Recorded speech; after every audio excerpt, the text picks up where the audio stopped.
साथियों, अगर आप भी भारतीय रेल से सफर करते हो या फिर भारतीय रेल से सफर करने की तैयारी कर रहे हो तो यह वीडियो सिर्फ और सिर्फ आपके लिए ही है, क्योंकि आज की इस वीडियो के माध्यम से मैं आपको रेल टिकट बुकिंग से जुड़ी कुछ महत्वपूर्ण नियमों के बारे में बताने वाला हूं, जिनको जाने बिना अगर आप रेल टिकट बुक करके यात्रा करते हैं तो निश्चित रूप से आप किसी न किसी परेशानी में पड़ सकते हैं। तो आइए आज की इस वीडियो के माध्यम से मैं आपको रेलवे टिकट से जुड़ी कुछ महत्वपूर्ण जानकारी आप लोगों से शेयर करने वाला हूँ, जिन्हें आपके लिए जानना अति आवश्यक हो जाता है। प्यारे दर्शकों, अगर आप भी रेलवे के इन नियमों से अनजान हैं, तो यह वीडियो सिर्फ आपके लिए बनाई गई है। प्यारे मित्रों, आप सभी दर्शकों से मेरी गुजारिश है कि वीडियो को अंत तक देखें। साथियों, मैं Amit Kumar friendly take channel में आप सभी ऑडियंस का एक बार फिर से स्वागत करता हूं और हाजिर हूं फिर से एक नई और ताजा तरीन एपिसोड के साथ। तो जैसा कि आपको वीडियो के थंबनेल टाइटल से भी पता लग चुका होगा कि आज की इस वीडियो में क्या होने वाला है, तो चलिए ज्यादा टाइम ना लेते हुए वीडियो को शुरू करता हूँ। वीडियो शुरू करने से पहले छोटी सी गुजारिश है कि अगर आप इस चैनल में पहली बार आए हैं तो आप इस चैनल को सब्सक्राइब कर लीजिए और साथ ही बेल आइकॉन दबाना ना भूलें, ताकि जब भी मैं अपने चैनल पर कोई वीडियो अपलोड करूं तो इसकी नोटिफिकेशन आप तक सबसे पहले पहुंचे।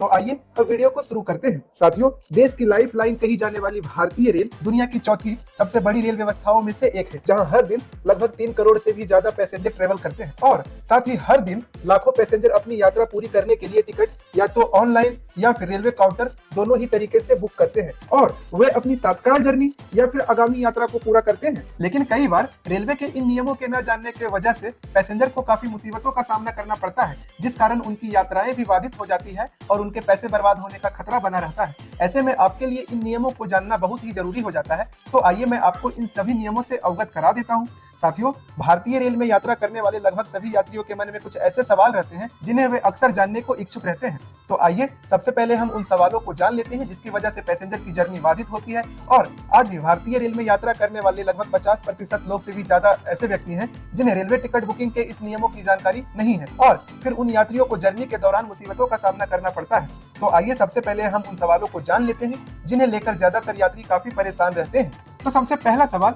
मेरे एक पीएनआर से 4 लोग या फिर 5 लोगों का टिकट बुक था और उनमें से सिर्फ 1 या फिर 2 लोगों का ही टिकट कंफर्म हुआ, तो क्या बाकी लोग उस टिकट पर यात्रा कर सकते हैं? और अगर यात्रा नहीं कर सकते तो क्या रेलवे उनका पैसा रिफंड करेगी? अब सवाल नंबर 2, क्या कंफर्म तत्काल टिकट कैंसिल होता है? यदि होता है तो क्या हमें कैंसिल टिकट पर पैसा रिफंड मिलेगा? और आखिरी में सवाल नंबर 3, मैंने वेटिंग टिकट बुक किया था लेकिन अब चार्ट प्रीपेड होने के बाद भी मेरा टिकट कंफर्म नहीं हुआ, तो क्या मैं उस टिकट से सफर कर सकता हूँ? प्यारे दर्शकों, ये तो थे कुछ ऐसे सवाल जिन्हें लेकर लगभग हर यात्री आज के डेट में परेशान रहते हैं। तो आइए अब हम इन सभी सवालों के आंसर बिल्कुल सटीक और सरल शब्दों में जानेंगे। और साथ ही अगर आपको मेरी यह वीडियो पसंद आ रही है तो कम से कम मेरी इस वीडियो को एक लाइक कर दीजिए और साथ ही एक प्यारा सा कमेंट कर दीजिए, ताकि मैं आप लोगों के उन प्यारे से कमेंट से प्रेरित रहूं और आपके लिए इसी प्रकार की नॉलेजेबल वीडियो मैं निरंतर लेकर आता रहूं। प्यारे दर्शकों, आइए अब हम अपने पहले सवाल की तरफ बढ़ते हुए इस टॉपिक को शुरू करते हैं। तो हमारा सबसे पहला सवाल था कि एक पीएनआर से 4 या फिर 5 लोगों का टिकट बुक था, जिनमें से सिर्फ मात्र 1 या फिर 2 लोगों का ही टिकट कंफर्म हुआ, तो क्या बाकी लोग उस टिकट पर यात्रा कर पाएंगे? और यदि बाकी लोग उस टिकट पर यात्रा नहीं कर पाएंगे तो क्या रेलवे उनका पैसा रिफंड करेगी? सो गाइज, अब आप इस सवाल का उत्तर सुनिएगा। मित्रों, जब भी हम ऑनलाइन या फिर रेलवे टिकट काउंटर की मदद से अपना टिकट बुक करते हैं तो टिकट बुकिंग के दौरान टिकट पर एक पीएनआर जनरेट होता है, जो कि टिकट के टॉप में लेफ्ट साइड कॉर्नर पर प्रिंट रहता है। साथियों, पीएनआर का मतलब होता है पैसेंजर नेम रिकॉर्ड। यह एक पैसेंजर कोड होता है जो कि आपकी जानकारी को ट्रेन रिजर्वेशन सिस्टम में सेव रखता है और जिसकी मदद से हम अपने टिकट को कहीं से भी बड़ी आसानी से ट्रैक कर सकते हैं। दरअसल होता क्या है कि कई बार हमें कंफर्म टिकट न मिलने की वजह से हम वेटिंग टिकट खरीद लेते हैं और जिस दिन हमें यात्रा करना होता है उस दिन रिजर्वेशन चार्ट प्रीपेड होने के बाद जब हम पीएनआर स्टेटस चेक करते हैं तो जितने लोगों का टिकट हमने उस पीएनआर पर बुक करवाया था तो मात्र उनमें से 1 या फिर 2 लोगों का ही टिकट कंफर्म होता है और बाकी यात्रियों का टिकट वेटिंग ही रह जाता है। ऐसे में सवाल यह उठता है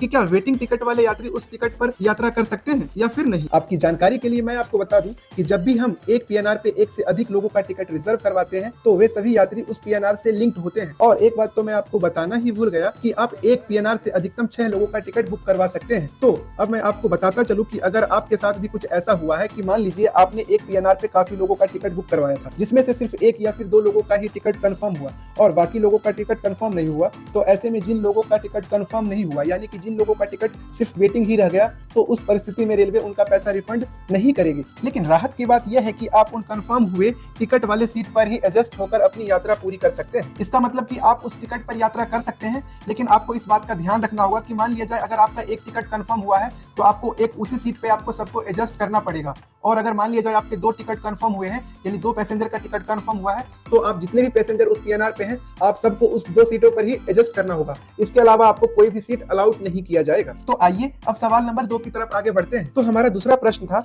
कि क्या कंफर्म तत्काल टिकट कैंसिल होता है, और अगर कैंसिल होता है तो क्या हमें उसका पैसा रिफंड मिलेगा। तो गाइज, आपकी जानकारी के लिए मैं आपको बताता चलूं कि हाँ, तत्काल टिकट आप कैंसिल करवा सकते हैं, लेकिन आपको इस कैंसिलेशन प्रोसेस में कोई भी अमाउंट रिफंड नहीं मिलेगा। और अब आखिरी में सवाल नंबर 3, मैंने वेटिंग टिकट बुक किया है, तो क्या मैं उस टिकट पर सफर कर पाऊंगा। तो अब आप इस सवाल का भी उत्तर सुन लीजिए। तो साथियों, अगर आप ऑनलाइन यानी कि IRCTC के माध्यम से टिकट बुक करते हो और चार्ट प्रीपेड होने के बाद भी आपका टिकट कंफर्म नहीं हुआ, तो आप उस टिकट से यात्रा नहीं कर पाओगे और वह टिकट ऑटोमेटिकली रिफंड हो जाएगा, यानी कि आपका टिकट कैंसिल हो जाएगा। हालांकि राहत की बात यह है कि आपको उस टिकट पर लगने वाला किराया आपके बैंक अकाउंट या फिर उस एजेंट के बैंक अकाउंट में आ जाएगा जहां से आपने अपना रिजर्वेशन करवाया था। लेकिन वहीं अगर आप ऑनलाइन के बजाय रेलवे काउंटर से टिकट खरीदते हो, तो आप उस टिकट पे यात्रा कर सकते हो, लेकिन आपको रिजर्वेशन वाले डब्बे में बैठने की अनुमति नहीं मिलेगी, परंतु आप अनारक्षित यानी कि जनरल डिब्बे में यात्रा कर सकते हैं। तो साथियों, ये तो थे रेलवे टिकट से जुड़ी कुछ महत्वपूर्ण जानकारी जिन्हें आपके लिए जानना बहुत ही आवश्यक था।